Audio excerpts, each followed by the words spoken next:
Hey, it's Fuzzy. Okay, you guys, snow shield, beeswax, waterproofing. We're going to throw some on these boots right here. They're older boots. I've had them for, oh gosh, 10 years, and I love them. But they need a little help. Oh, yeah, that definitely darkened them up for sure. All right, well, we're going to get both done, and then that's what it looks like. So we're going to let it dry overnight. I'm going to put it on the boot dryer so it dries a little bit quicker because I might have to use them tomorrow. I'd like 24 hours, but it is what it is. Just got this today, so we're going to throw that on and see how it goes. Okay, I'm home now, so I wanted to show you guys. I'm going to pour some water on these, okay? But you can see how the beeswax turned white, okay? Which is a good thing. It coagulated and it's telling you that it's working, okay?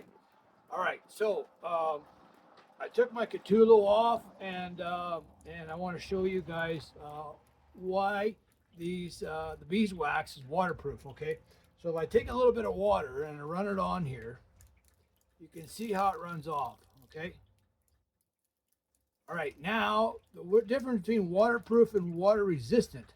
Okay, so now you're gonna leave a little bit on there, and you're gonna touch that. Okay, so if you touch that,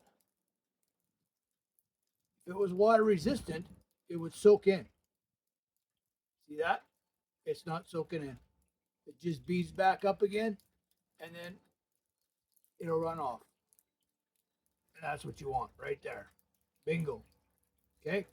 So that's the difference between the sprays that you get and all that kind of stuff. I've done that. They don't work. But I'll tell you what, this works. I'll tell you, oh, yeah, it's amazing. None of this part that I did got wet, even up in the nylon part of it here, and so on and so forth. So the other boots stayed dry, and I love this stuff, man. We're gonna put it on next fall and go from there. But I love it.